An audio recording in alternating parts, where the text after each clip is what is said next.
am just where I'm supposed to be.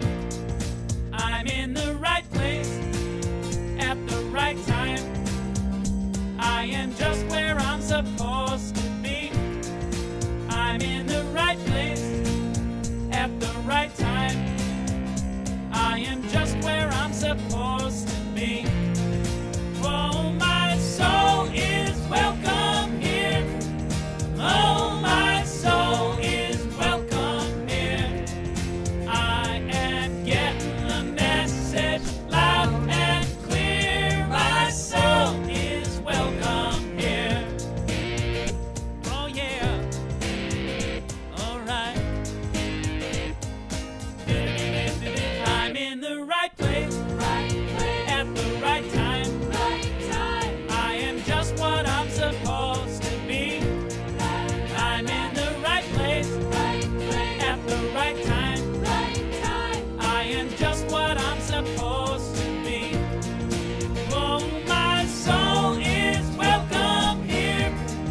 Oh, my soul is welcome here.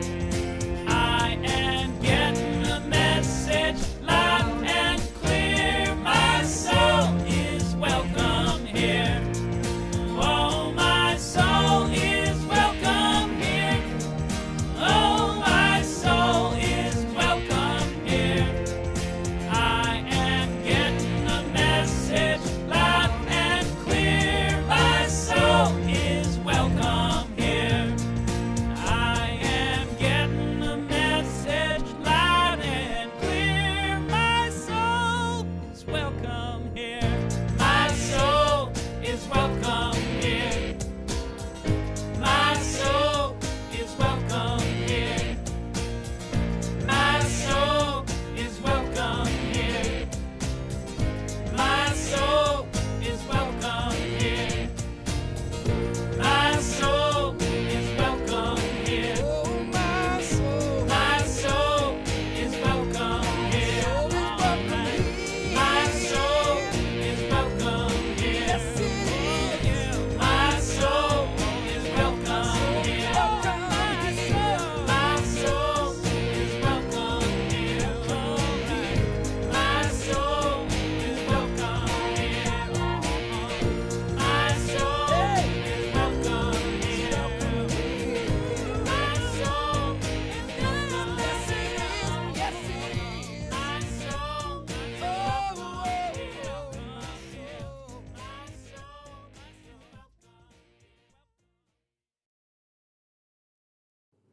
Greetings, Unity of the Blue Ridge. This is Esther Nicholson, as many of you may already know, and I'd like to invite you to my workshop, Solution to the Resolution, Take Your Rightful Place in the World, on February 11th at 7 p.m. Eastern. Solution to the Resolution, Take Your Rightful Place in the World. Good morning and welcome to Unity of the Blue Ridge, and I want to thank Esther Nicholson. I hope some of you will join her for her workshop. We want to welcome you today to week 5 of a 10-week series. Today we're going to be talking about the spiritual principle of free will and our power to choose. You know, each of us are manifesting our potential through our will. And we make choices, and then as it is said, then our choices make us. So we're going to dig into that today. But as we begin, I invite you to join me in an opening prayer. As we turn our awareness within this day, we give thanks for the beauty of the day. The season of winter, of white, of light, of things going underground to be regenerated, of that sense of realization that new life is always recreating, that new is seeking to be expressed in and through and as us. Today we open to explore the power of free will and who we are as expressions of divine will. So we give thanks for this opportunity to be here together. And for this time, we're truly grateful. Thank you, God. And so it is. Amen. You know, we want to welcome you that are joining. You are a part of a growing community of people who are committed to personal awakening and awakening humanity, that we believe that we can demonstrate our highest potential and our spiritual magnificence. And I want to thank you for being a part of this. Today, I'm delighted to have Richard Shulman here with me on piano, and then operating our sound and video, we have Donna, Tia, and Acela. But we want to thank you for being here. And to get us started today, we're going to step back in time. We've got a wonderful song, one of my favorite songs by Sam Cooke, "A Change Is Gonna Come," performed by Rhoda Weaver.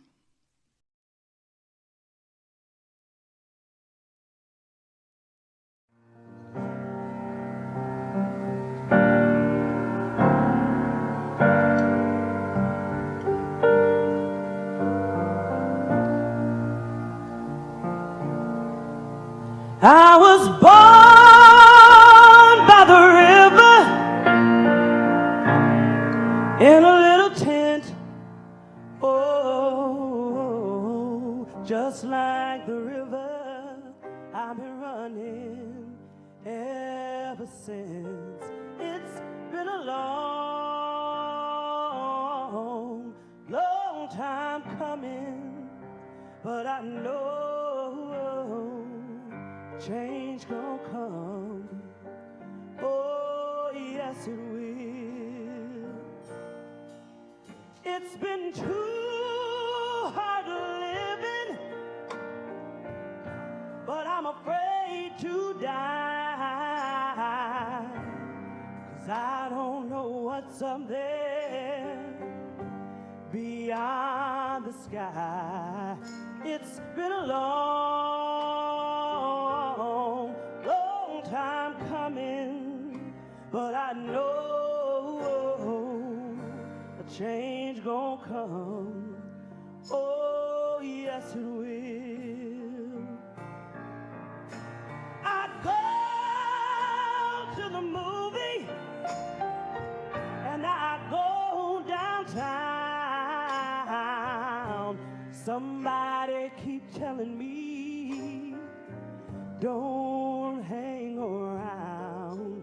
It's been a long, long time coming, but I know a change gonna come.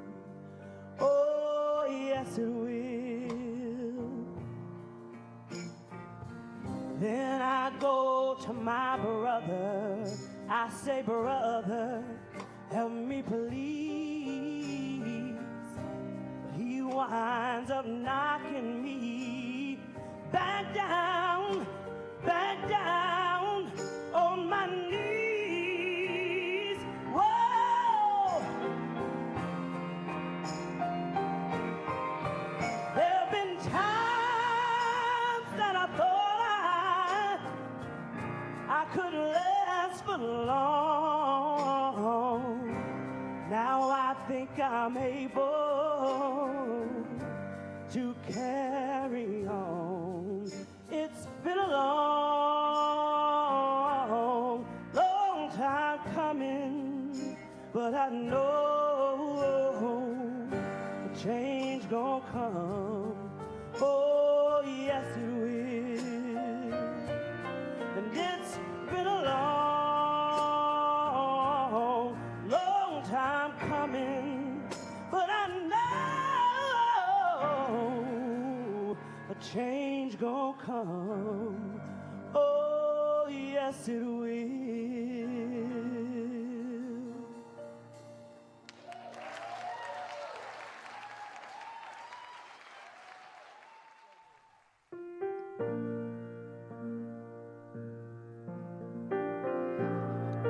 Oh, I remember that day when she was here. Change is gonna come. Thank you, Richard Shulman. Thank you, Rhoda, and thank you again for being here today. You know, there's something interesting to consider, is that for the first time in history, there are now 5 generations working together, sometimes side by side, in the workplace. 5 different generations.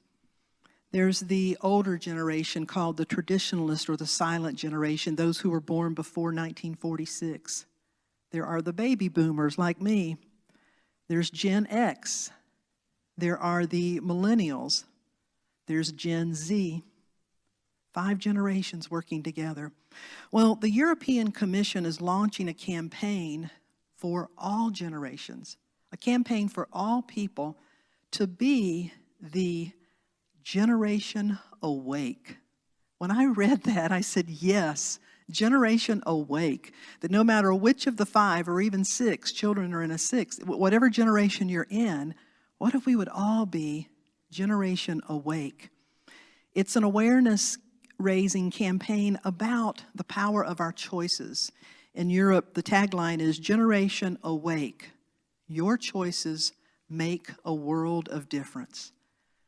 Well, that's perfect for what we're talking about today, because your choices do make a world of difference. You know, our choices direct our lives.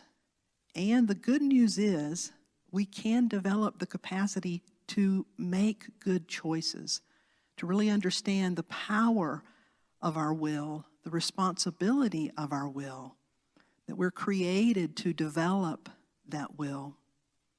In the book of Deuteronomy, it says, "Today I have given you the choice between life and death, the choice between blessings or curses.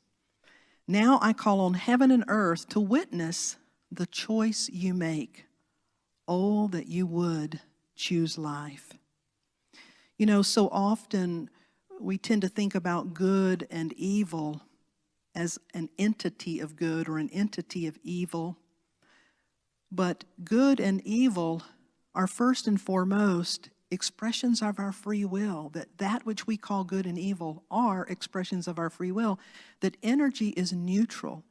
It is directed for purposes of good or evil. It is directed for purposes that can heal and help, or that will hurt and destroy. Much like this electricity that is illuminating this building can be used to illuminate, to light the building, but the electricity could be used to burn it down. And so with us, are we using our will for purposes that are good and helpful or not? There's a Hindu proverb that says, "You're free to make whatever choice you make, but you are not free from the consequences of that choice."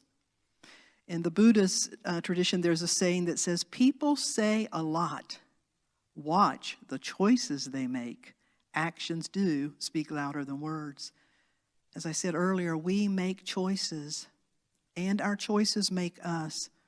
My grandmother used to say, "Shug, do your best to make good choices, and then really do your best to learn from the ones that weren't so good." Well, that was good advice. Do your best to make good choices, and really do your best to learn from those that weren't so good. As we've been tracking in this series where we talked about the principle of oneness, the principle of equality, the principle of self-reflection. Last week we talked about the principle of manifesting our potential. And today, when we talk about the principle of free will, our power to choose, this is where it all begins to come together, because that's how we manifest our potential, is through our will, through the choices that we make. And so will is called the governing force of manifestation. It's the strongest principle of individual growth, our capacity to choose. That's key when you really understand that we're born, I believe, to manifest our potential. And to manifest that potential requires the willingness to make the choices that will grow us into that. You know, we are all born with an individual will, with free will. We have will, and we have to develop that will. If you have children or grandchildren, or you've been around children, you understand that. You know, that stage of 18 months to 2 years old, a child, the word they tend to say most often is no, no. And then the second word they'll typically say is mine, mine. Well, that's a normal part of the development of that child, because they're discovering their will. But that is called the terrible twos, because even though they don't have the words to fully express themselves that young. They have the will to let you know what they want and what they don't want. And so it's a normal part of learning. Recently, I was at Ingles all masked up. I had to go and get a few groceries. And, you know, the grocery stores now, they have, each aisle has an arrow. You're supposed to go in the right direction. And I was going down the aisle, and I saw a mother coming toward me in the wrong direction. No big deal. And because she had like a 2-year-old in her grocery cart who was yelling, "No, no, no." And with mask on, I really couldn't see the face, but when I passed the mother, I just thought, bless you. We all know, we understand what that's like with a toddler in that state. But, you know, think about it. If I had encountered a 10-year-old in the shopping cart having a temper tantrum, I would have had a different reaction. And had there been a 42-year-old in the grocery store having a temper tantrum, the police probably would have been called. There comes a point in your life, you can't just fall down on the floor in the restaurant and have a hissy fit. You know, there comes a point when you are expected to know how to channel your will. And so, you know, sometimes we don't think about it, but it's something we all learn to do. We have to learn to delay instant gratification if we're ever going to have and meet the bigger goals. We learn how to balance the desires of our will, use our willpower. So learning to channel our will. Proverbs 25 says, "Whoever has no rule over their own spirit, over their own will, is like a city broken down without walls." You see, self-control is one of humanity's greatest capabilities. But it's not our only distinction, because we have self-control that goes hand in hand with self-awareness. And so I love that new campaign for Generation Awake, that your choices make a world of difference. You know, perhaps that's part of why COVID is here, because each day this pandemic goes on. We were watching the news the other night, and you know, there's a little thing on the right-hand side in the corner now that is just clocking like 450,000 deaths in the United States, 2.25 million in the world.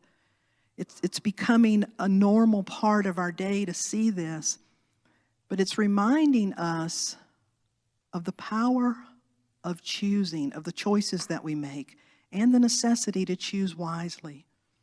I think it's asking us, and certainly 2020 asks us in many different areas, as a society, how have we progressed with our collective choices? And each individual, it's something to reflect on. How have I progressed through my individual choices? Where do I have regret in my life? Have I been with that regret? Have I learned from it? Have I really contemplated some of those critical points in my life where I stood at the threshold of 2 or 3 very important decisions? And have I thought about my choice and why, what motivated me to make the one I did? Do I realize the number of choices that I make every day, and to never underestimate your power to choose anew?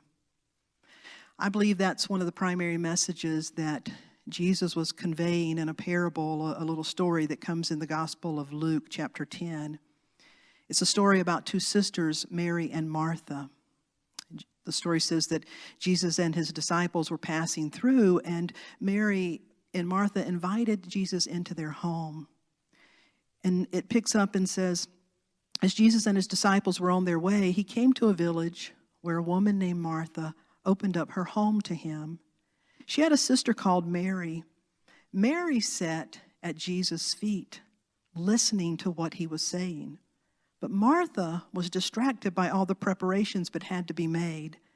She came to him and asked, "Lord, don't you care that my sister has left me to do all the work by myself? Tell her to help me." She's essentially saying, tell her to get up off of her pillow and come help me. Can't you see there's food that needs to be prepared? We have guests. We need to be busy. Well, I guess that story speaks to me because I'm kind of a Martha. You know, I'm a doer. And many of us are. but I'm also a Mary. I'm that part that knows how to sit and receive. The story goes on and says, Martha, Martha, you are worried and upset about a lot of things, but only a few things are needed. And Mary has chosen that which can never be taken from her. You see, it's a reminder to reflect on the choices we make every day. Sometimes we don't even give ourselves permission to think, hey, I could sit and listen too. I could do this differently. Sometimes we get so stuck in our routines and our roles, in the way we've always done it, in our expectations, that we forget the power to choose every day. But life is truly a process of who we become in the process of our choice after choice after choice. And so let's look at three things when we want to talk about how choice is a real point of possible transformation in our life. The first, and all of these go hand in hand, it's not necessarily one and then two and then three, it's really working with all of them together. But the first is understanding and working with using the words and the mindset, I choose, to own it. We cannot always choose what happens in our life. We can't choose, consciously at least, certain things, but you can always choose how you're going to respond. I choose. We also get caught up a lot of times in our life. I remember in seminary, I had a teacher, his name was Reverend Earl Anderson. And Earl had a son, and he was in class one Monday, and he told us something that happened that weekend. He said that weekend he happened to be on the phone. He was supposed to be taking his son to practice softball practice. And he was on the phone, and his son was there, excited, and they had been just playing, and both of them, the son was with dad, and they were excited. But Earl got on the phone, and then he said, listen, I need to go. I've got to take my son to practice. And he said he saw his son's face, and it was like the smile just drained out of it, because his dad said, I got to take my son. And Earl said he noticed it in that moment, and he said, I get to take my son to practice. So I want to wrap up here because I get to take my son to practice. And he watched as the joy went back into his son. And he shared that story with us, and I've never forgotten that. And he encouraged us that day. He said, consider the power of your words. What if, instead of, don't it all say, I have to, I need to, I got to, I should. What if we said, I choose to? I choose to. I believe we would, first of all, probably say a lot less because we need to think about it. But that's the point of Jesus' story with Martha. Think about it. And so would you join me in that this week, to catch yourself and to be willing to say, I choose to. I choose to. I read an article from Norman Garmezi. He's a developmental psychologist at the University of Minnesota. Norman has been working for over 4 decades, over 40 years with children. And he works primarily, his studies have been around children that we would probably call an underdog, children that came from really challenged households and situations. And in particular, he would track the children, and the ones that he really wanted to understand were the ones that seemed to excel in the midst of this. And he tells this story. He said, one particular boy stuck in my mind. He was 9 years old. He had an alcoholic mother and an absent father. Each day, this young boy would arrive at school with the exact same sandwich. 2 slices of bread with nothing between. At home, there were no other food options and no one to make him anything. But even so, Garmezi would later recall, the boy wanted to make sure that no one felt pity for him or focused on the ineptitude of his mother. Each day, without fail, he would walk in with a smile on his face and a bread sandwich tucked under his arm. The boy with the bread sandwich was part of that group that he was studying. He wanted to know, how did these children succeed, even excel, despite incredibly difficult circumstances.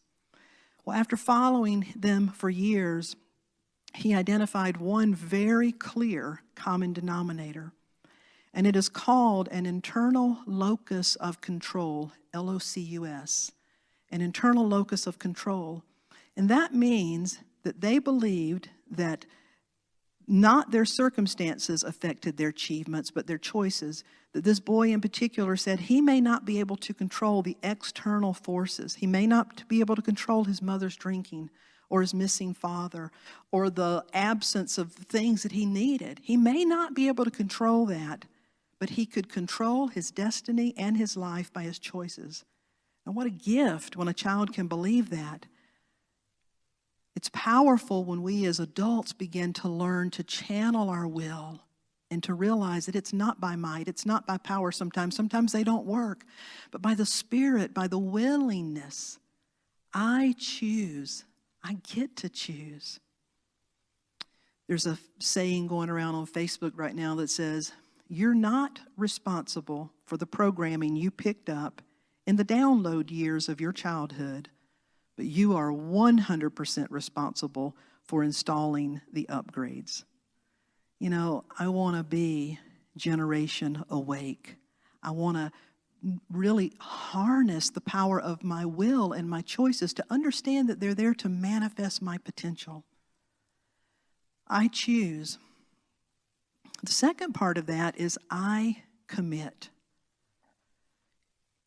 To be willing to make a choice. I have a family member, I won't name any names, but I will not go shopping with her. We can spend 2-3 hours and she'll put 7-8 things in a cart, and then we get ready to check out and she abandons the cart because she'll say, I just can't even make up my mind. Well, I choose and I commit. I've talked to so many people who are really leaving their potential underdeveloped because they're afraid to make choices and afraid to make commitments. I hear things like, but what if I make the wrong decision? What if I narrow down my options? I just need to let destiny play it out. Many years ago, I was working with a woman. She was in her early 30s, and she wasn't married. She didn't know if she'd ever get married, and she wanted a child. She talked a bit about wanting a child, and one day we were having lunch, and she said, I'm not telling anybody else, but I found a guy online, and I'm going to meet up with him this weekend, and if I get pregnant, I'm going to have a child, and if I don't, then that's not God's will.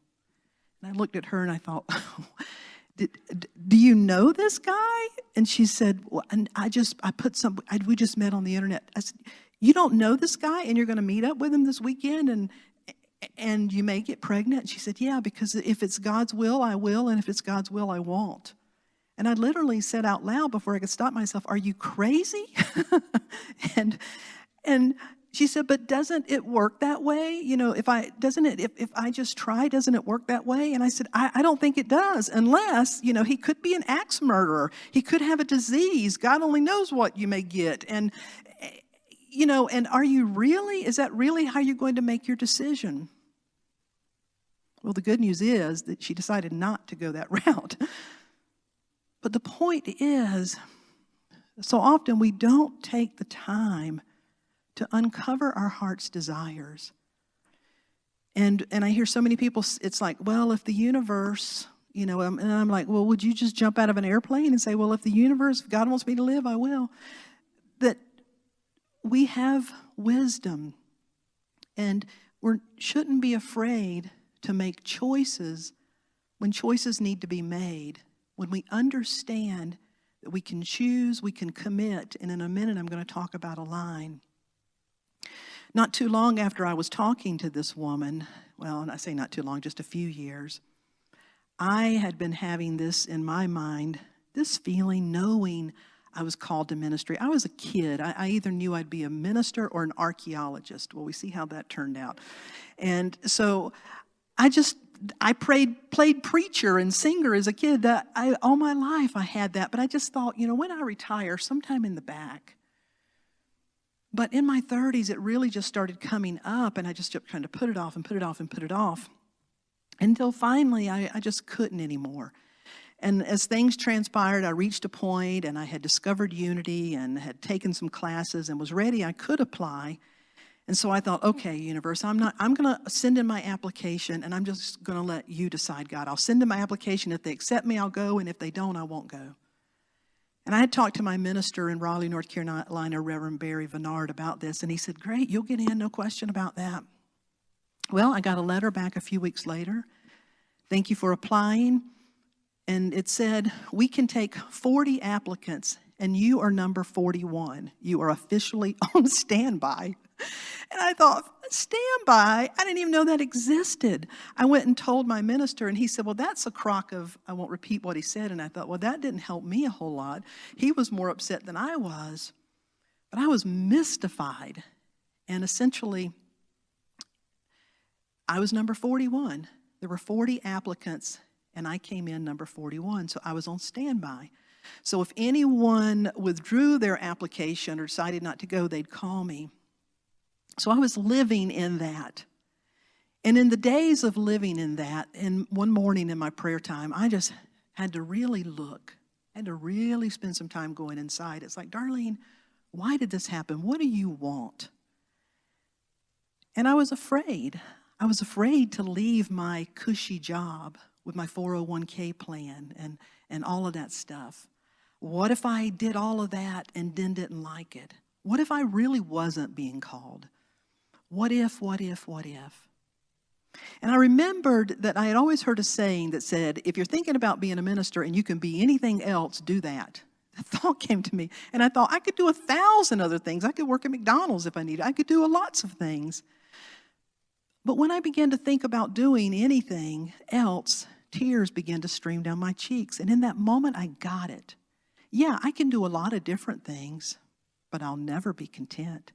Because deep inside, I knew, I had a longing. I didn't know how it would play out. But as Martin Luther King Jr. says, you don't have to see the whole staircase to take the next step. And sometimes we get paralyzed because we can't see the next step. Well, my friends, the whole point of making a choice and exercising your free will is so that you will bring forth your potential. If you had a child and that child grew into an adult and they came to you to make all of their decisions, that child would never discover their inner resources. So it is with you, and so it is with me. And that's why we can learn, if you are seeking to do the highest and best things, and you use your judgment and wisdom and do your homework and you pray and you take your best next step with your best next choice, you will be guided, and there's some kind of self-correcting along the way. So that morning I made up my mind, I will become a minister. I will go to seminary. It may be Unity, it may be Science of Mind, it may be Interfaith. I don't know what it'll be, but I know I'm going. I went about my day, I came home, and when I came in, that's back when we had answering machines, the light was flashing. I listened to the message, and it said, this message is for Darlene Strickland. This is the registrar at Unity Institute. We had a student who did not, they withdrew their application, and so we have an opening. We would like to officially invite you to be in the next class. When I made up my mind, things got moving in motion. Now, I have to tell you the rest of the story. The rest of the story is, well, I'll be the dumbest one in the class if I was number 41. They didn't want me. And then when I go and I meet, I had a judge in my class. I had several attorneys. I had a school superintendent. I had all these brilliant people. And I became class president. It's like it was, the universe was just saying, you need to look at what you're afraid of. You need to look at how and why you're comparing yourself. You need to look at your measuring sticks and learn to use the golden rule on your own self. I choose. I commit. And part of committing is being willing to understand. If I'm saying I'll just let the universe decide, it's not that we'll get to that, but if I'm simply saying, I don't know, I'll let the universe decide, what am I afraid of? Am I afraid of really owning my heart's desire? Am I afraid that I don't have what it takes? What am I afraid of? I choose. I commit. And then this third one, I align. Richard, would you give me the song? I align my will to higher will, my will to thy will. However you choose to language this, however you understand that each of us are so much more than our current embodiment, that each of us are so much more than we know ourselves to be, that we are an expression of all that is, and we're like the perfect picture on the puzzle box and all the pieces. We're becoming the embodiment of our potential. And so when I say, I align my will with higher will, with thy will, with God's will, I'm saying that I recognize I have blind spots. I recognize I have limitations. I recognize I don't even know my choices sometimes. But I also recognize that there is a power in which I live and move and have my being, that I am so much more than I know myself to be right now. And so I want to align the part of me that is fixed in time and space with the part of me that is the infinite. I want to align that. And you see what begins to happen? It's like if an individual could only see red and blue, and you asked him to make a choice, well, they would have to choose red or blue. They couldn't even consider that they could have pink or yellow or purple or orange or silver or gold because they only knew red or blue. Sometimes in our lives we're at a place where this is the only choice I know, but there's a part of me that has a higher choice. The last point, around that time in my life, I have a friend named Sherry, and she had a little boy named Cody, and I was with Cody one day, and he was coloring at a coloring book that had like these space people in it, and I was coloring with him, and he was just talking about Mars and what that was like. And I said, yeah, I don't think there are any people on Mars. And he said, oh, I think there are. He said, I think there are people on Mars, but I think that we don't have the kind of eyes that can see them. I thought, wow. The brilliance of a child. My friends, I think there are so many more opportunities that we don't yet have the kind of eyes that can see them. You see, Jesus had the kind of eyes that could see heaven right here on earth. Jesus had the kind of eyes that could see the holiness in the leper. Jesus had the kind of eyes that knew, even when he looked at a literal mountain, that there were still other options. I want those kind of eyes. I want to choose, I want to commit, and I want to align my will with the highest will. And Holy Spirit, I want the kind of eyes that can see the options, that can see the middle way, that can see the narrow way. And I believe you do too. This week, will you, one practice, reframe the way you say things. I choose. Spend time thinking about the places in your life where you're afraid to choose. That you are somehow waiting for that decision to be made for you or to happen to you. Would you be willing to do those things this week? I choose, I commit, I align. So when I made it to Unity Village, with all those thoughts going on in my head, but I was excited to be there. We had at Unity Village what was called a chapel service, and Reverend Claudel Hefner County, one of the teachers, had an experience with all-night prayer when she channeled a song. And she began to sing that song, and tears just flowed down my face. I knew I was at the right place, and I knew that I may not know the next step, but I knew right then and right there I had made the choice that was the choice for my soul. And the chorus of her song goes like this. Thy will is done through me this day. Thy will is done through me this day.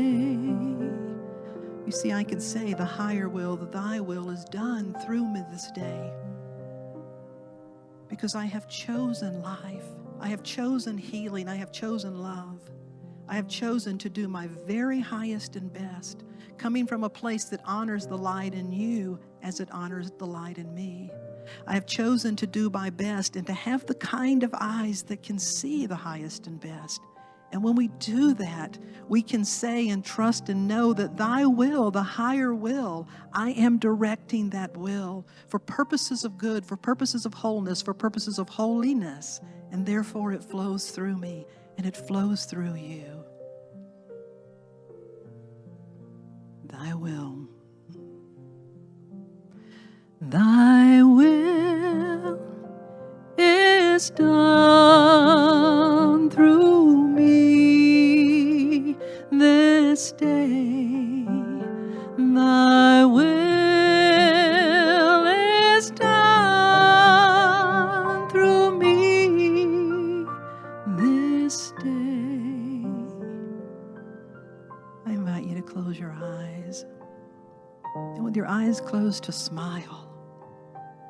And if you can safely do so, to just shake your hands. Shake it off. I'm going to shake off any cobwebs. I'm going to shake off any static, old, stagnant energy that I've collected because I've been unconscious or afraid to understand that I choose, that I will, that I have been given this gift because I am a creator. I am an instrument. I am a manifestation of God, of divine potential. There is no part of me that is not an expression of all that is. And I choose, I commit, and I align my heart, my mind, my eyes. I align my desires. I align all that I am. I seek to be an expression of my whole potential. I seek to be an embodiment and an expression of light and love and truth and integrity. I seek to notice the errors of my way. I seek to take inventory personally, to uncover the desires, to uncover the discomfort, to uncover the joy and the sorrow, to uncover the likes and the dislikes, to uncover those places of disgust and the shadowy places that I dare not peek. And yet if I don't, they have ways of coming up and undermining my own creations. And so I want the kind of eyes that can see, the kind of eyes that will say, I choose again. The kind of eyes and the kind of heart that will say, I'm so sorry. I really learned a lot. The kind of eyes and the kind of heart that says, I'm not going to leave my potential untapped. I'm going full out.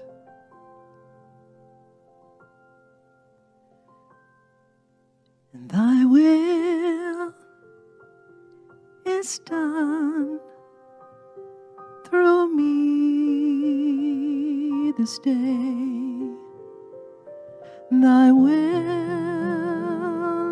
is done through me this day. Play whatever you're feeling, Richard.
Thy will is done through you this day.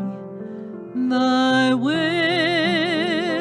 is done through you this day.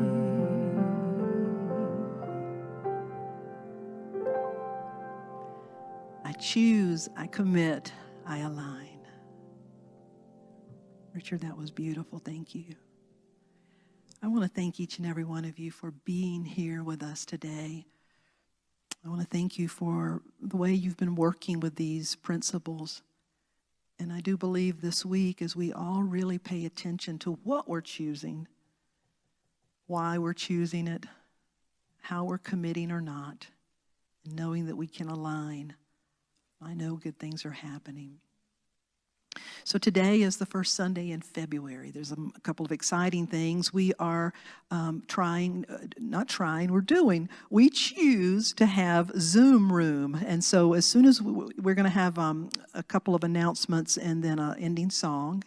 After that ends up, if you go to our website, you can get the link, but you can go into a Zoom room, and it's sort of like fellowship in the fellowship area. You're going to be able to you'll be put in a room with some people, whoever shows up from wherever around the globe, and you can talk a little bit about your experience today. So I hope you'll take the opportunity to stop by the Zoom room. This is also, again, because it's the first Sunday in February. February is Sangha month. The Sangha, a Buddhist tradition that means the spiritual community. And sort of like with public television, there's a time in the life of a spiritual community where we make financial pledges, because we are also a business, and resources and the opportunity to channel those resources are things we get to do, things we choose to do. So we have a team of people who you're going to meet in just a minute. We have a song, and then I'm going to show you a couple of videos and then a song. But we have a team of people who are going to introduce themselves, and a few slides will show you. We have a whole brand new page on our website called Keepers of the Light. I've got a little short presentation on it. There's a letter. There's 5 different videos from individuals, including Cat Williams. There's everything that you need. I want to give a shout out to the team, and a special thank you to Donna Bricky, who did so much work on our website, and Jessica Ayala with helping with the videos. But Jessica, we had fun as a team, and so we ended by just really having fun. And so I'm going to show you both versions of meeting the team. One of them, I promise you, will give you some belly laughs. And so if you want to stick through the next song and a couple of editions of watching our team here, you'll have fun with that. And then I hope you'll join us in the Zoom room. Have a wonderful week. Thank you for being here, my friend.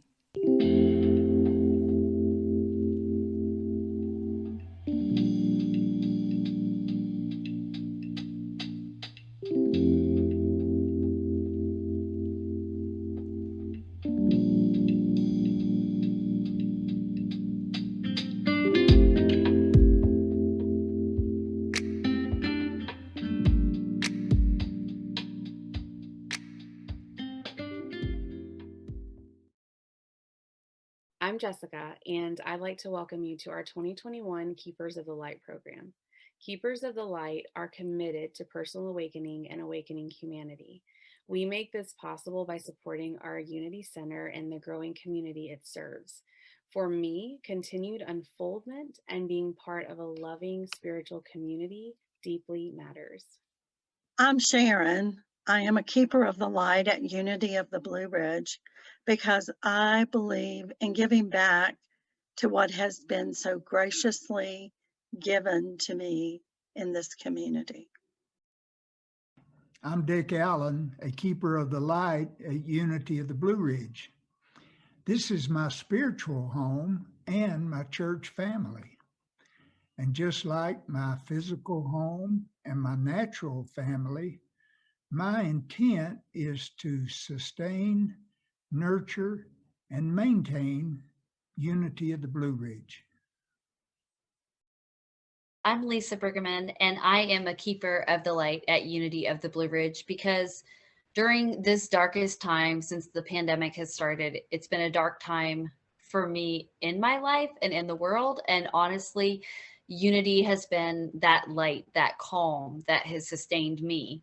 And so since Unity keeps my light lit, I know that it's in my commitment and it's my work to help continue to keep the light lit for others. I'm Julie Dyer. I'm a keeper of the light at Unity of the Blue Ridge because if there was ever a time to be part of the brightest light necessary to heal relationships, our planet, and our own surroundings, it is now. Unity of the Blue Ridge is that perfect place where our hearts come together as one. Unity nurtures the soul and encourages us all to go out to be that loving and caring light within our community, a light so strong it becomes contagious. I invite you to be all in and give and join us in financially supporting this most engaging and loving movement by pledging to be a keeper of the light of unity. Hi, I'm Jim Reed, and I'm a keeper of the light for Unity of the Blue Ridge. I'm a keeper of the light because I want to engage the spiritual law of prosperity in my life. I want to give intentionally, with joy, with love and enthusiasm, knowing that my supply will never be diminished. It can only grow. I'm Judy McCowan. I'm a keeper of the light because I know how much unity means to me. As an accountant, I know how much my financial support means to unity. My husband and I have been to 43 different unities in our travels, and we know we have something really special here at Unity of the Blue Ridge. Let's make sure we keep it going. Hi, I'm Michael Winter, and with all other keepers of the light, I'm committed to personal awakening and awakening humanity. We're asking you to be keepers of the light with Unity.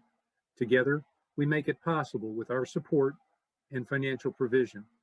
It ensures that Unity continues to be a beacon of light to carry forth oneness, love, and healing. Please go to our website. You'll find the videos and resources you need, or you can always call us. Thank you. I'm Jessica, and I'd like to welcome you to our 2021 Keepers of the Light program. Keepers of the Light are committed to personal awakening and awakening humanity. We make this possible by supporting our Unity Center and the growing community it serves. For me, continued unfoldment and being part of a loving spiritual community deeply matters. I'm Sharon. I am a keeper of the light at Unity of the Blue Ridge because I believe in giving back to what has been so graciously given to me in this community. I'm Dick Allen, a keeper of the light at Unity of the Blue Ridge. This is my spiritual home and my church family. And just like my physical home and my natural family, my intent is to sustain, nurture, and maintain Unity of the Blue Ridge. I'm Lisa Briggerman, and I am a keeper of the light at Unity of the Blue Ridge because during this darkest time since the pandemic has started, it's been a dark time for me in my life and in the world. And honestly, Unity has been that light, that calm that has sustained me. And so since Unity keeps my light lit, I know that it's in my commitment and it's my work to help continue to keep the light lit for others. Hey, I'm Julie Dyer. I'm a keeper of the light at Unity of the Blue Ridge because if there was ever a time to be part of the brightest light necessary to heal relationships, our planet, and our own surroundings, it is now. Unity of the Blue Ridge is that perfect place where our hearts come together as one. Unity nurtures the soul and encourages us all to go out to be that loving and caring light within our community, a light so strong it becomes contagious. I invite you to be all in and give and join us in financially supporting this most engaging and loving movement by pledging to be a keeper of the light of unity. Hi, I'm Jim Reed, and I'm a keeper of the light for Unity of the Blue Ridge. I'm a keeper of the light because I want to engage the spiritual law of prosperity in my life. I want to give intentionally, with joy, with love and enthusiasm, knowing that my supply will never be diminished. It can only grow. I'm Judy McCowan. I'm a keeper of the light because I know how much unity means to me. As an accountant, I know how much my financial support means to unity. My husband and I have been to 43 different Unities in our travels, and we know we have something really special here at Unity of the Blue Ridge. Let's make sure we keep it going. Hi, I'm Michael Winter, and with all other keepers of the light, I'm committed to personal awakening and awakening humanity. We're asking you to be keepers of the light with Unity. Together, we make it possible with our support and financial provision. It ensures that Unity continues to be a beacon of light to carry forth oneness, love, and healing. Please go to our website. You'll find the videos and resources you need, or you can always call us. Thank you.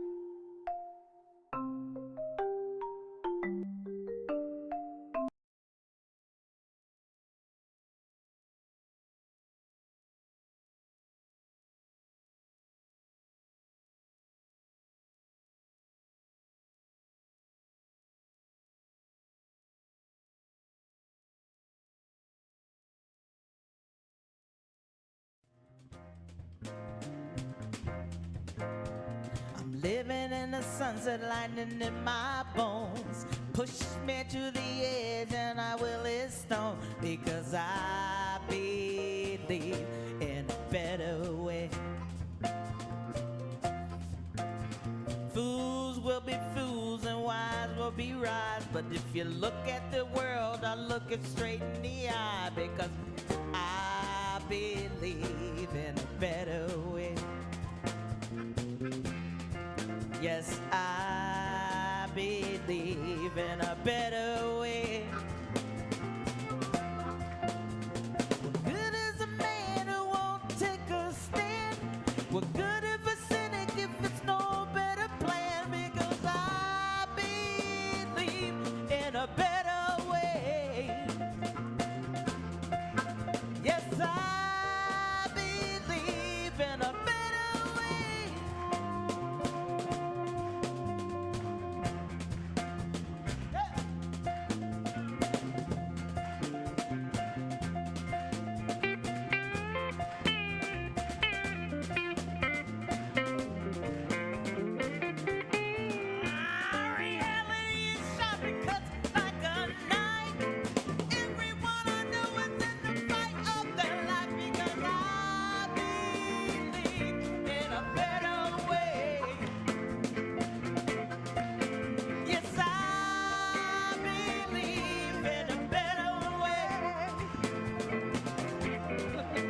Take your face out your hands and clear your life. You have a right to your dreams and you won't be denied, because I believe in a better way.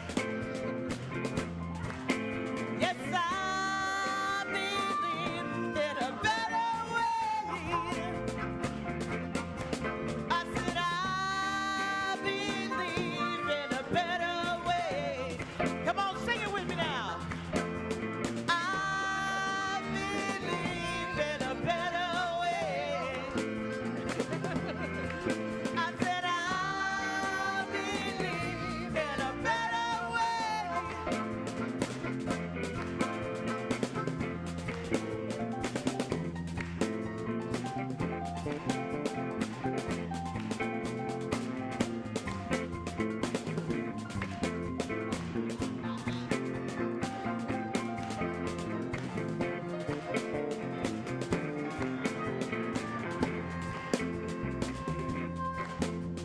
Reality is sharp, it cuts like a knife.